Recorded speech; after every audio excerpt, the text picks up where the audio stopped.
day 5 of my challenge against Luk.AI bot.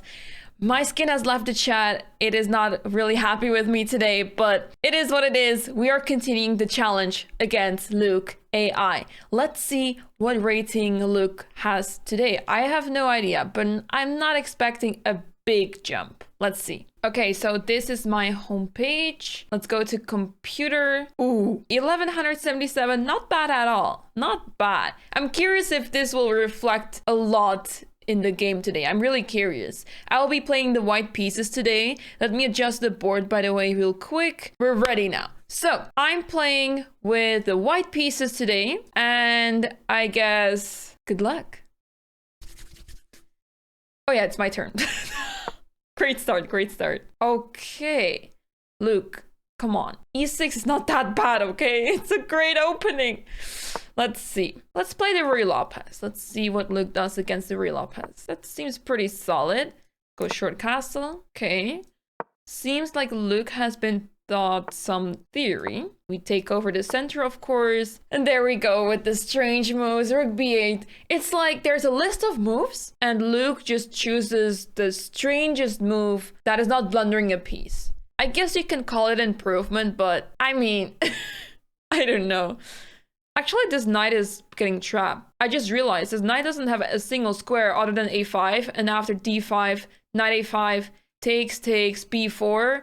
Ah, it can jump to c4. Really? Is that how it's gonna be like? I want to be sure that I win this piece, but I'm failing to see what I can do after d5, knight a5, because my bishop needs to move. I can play queen a4, but then c6, and I'm not really achieving much. It is so odd when you're playing against AI. Like, the moves are just so artificial, really doing the artificial of artificial intelligence justice. Let's go d5. Let's see what Luk does. I guess we'll... Do I trade? I think I have to, otherwise c6 is really annoying. Okay, there's only 2 moves, right? So not much you can do wrong there. Oh, this is so tempting. I have to do it. Okay, I have to do it. I'm sorry. That is the best move. Let's attack the knight one more time.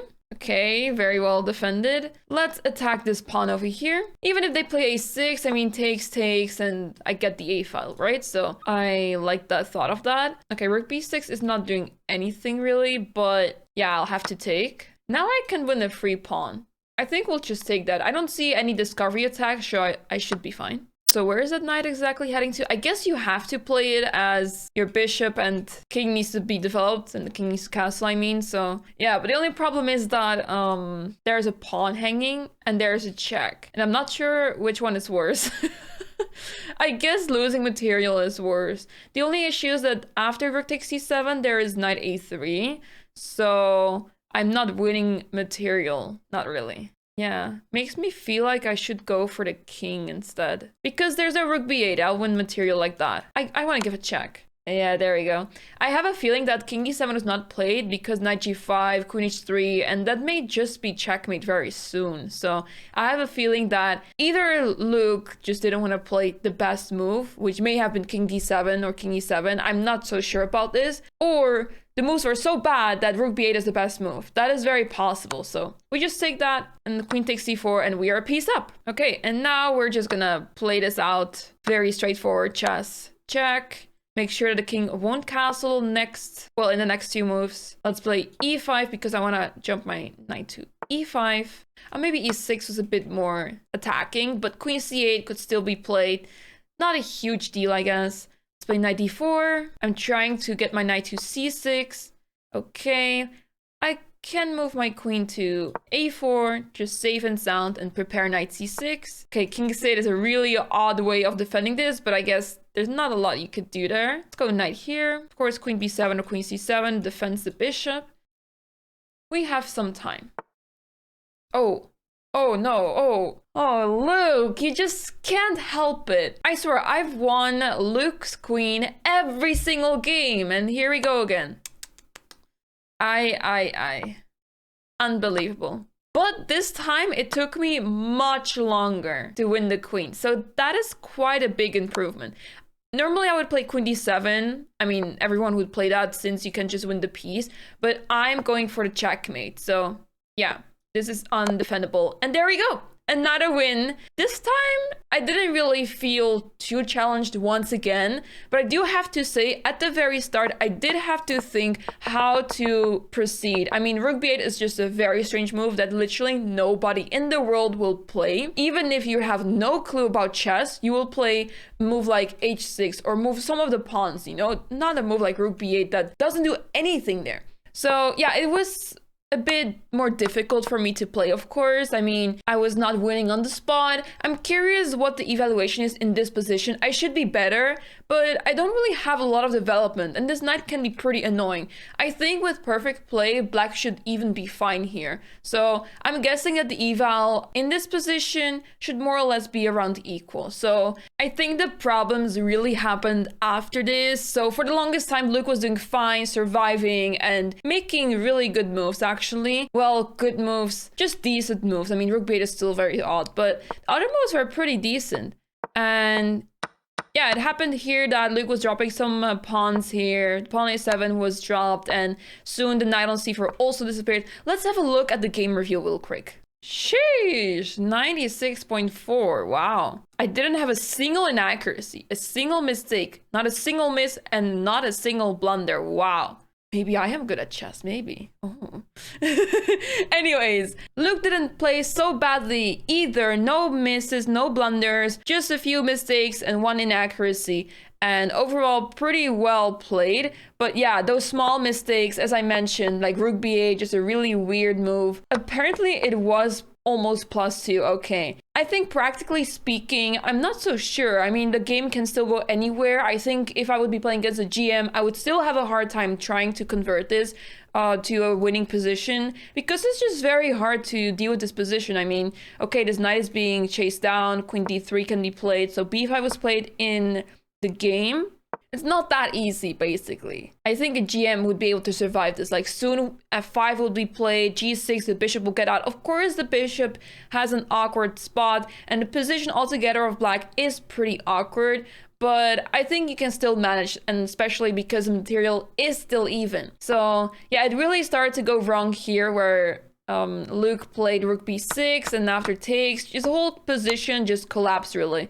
And yeah, this is what I was talking about. King E7, King D7, all of them are just simply bad. It says +7 for King E7 and +16 for King D7. So yeah, it is pretty crazy to think about that. The fact that the material is more or less equal. Okay, I won a pawn, but the eval is +7 to +16. So yeah, that leads to a pretty easy win.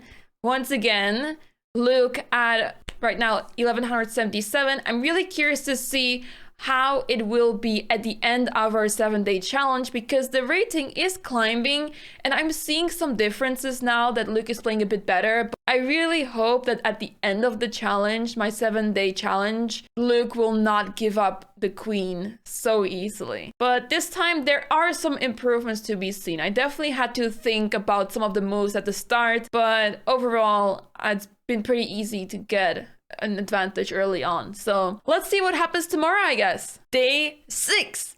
Woo! We're almost there, guys. We're almost there. But I do have to say, it feels like we are having less and less time to actually see the potential of Luk.AI. I am expecting a small jump to 1250. We'll see, I guess. Let's take a look. Here we are on chess.com. Let's press play and then computer. Hello?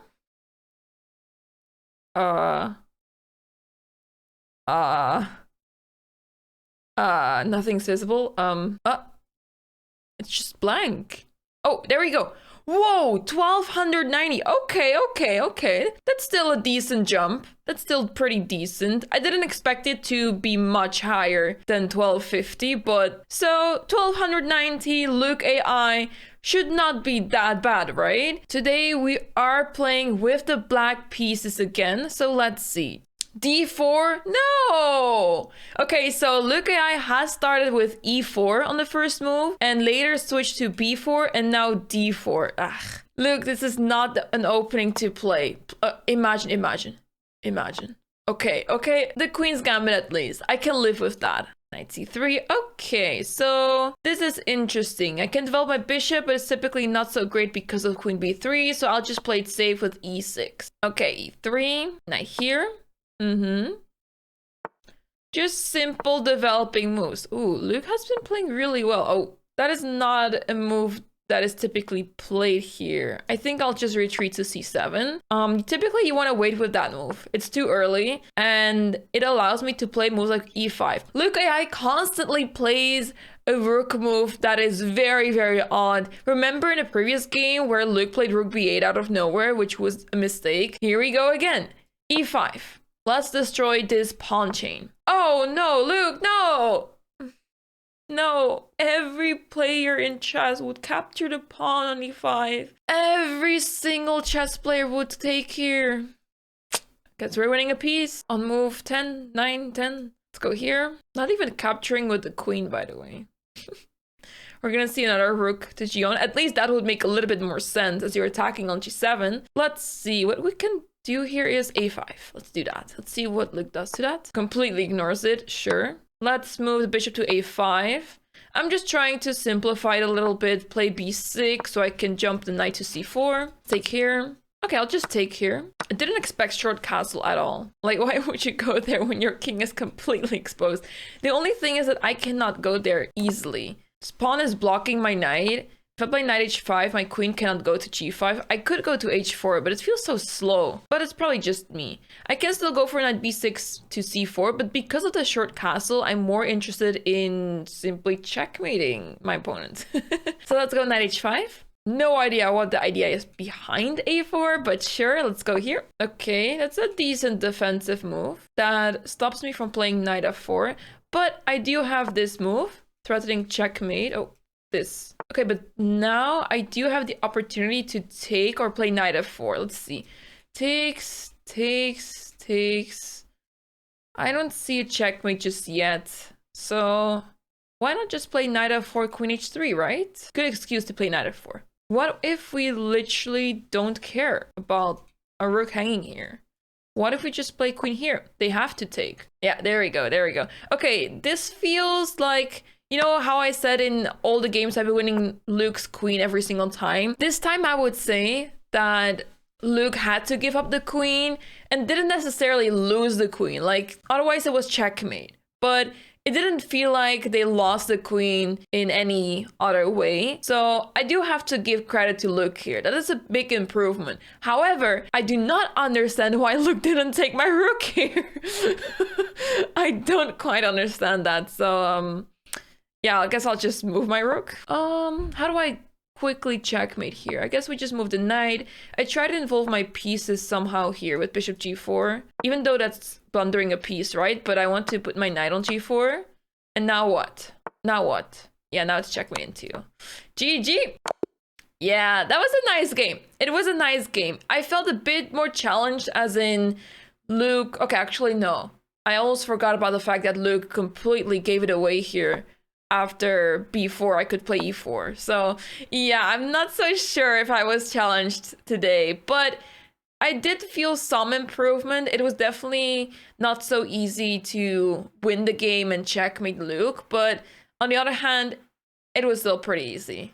I do feel like Luke played, compared to the other days, the best. The opening was pretty decent. The only mistake I would say was c5, and then rook b1, b4, that plan. Like, it is actually a plan, right? I can see players around this rating or lower rated or maybe even higher rated go for this plan. Let's have a look at the game review real quick. Okay, so my accuracy 92.0, not bad at all. And Luke's accuracy 76.6 seems pretty decent. So yeah, nothing too crazy happened other than, as I said, c5 is weird. Apparently it is a good move, but it's strange. Rook b1 is strange. And obviously b4 is very strange. You ignored an opportunity to develop a rook off its starting square? Why would I do that? What? You mean short castle? Seriously? Okay, oh, so the best was short castle. Yeah, come on. Why would you short castle in the middle of this? Ah.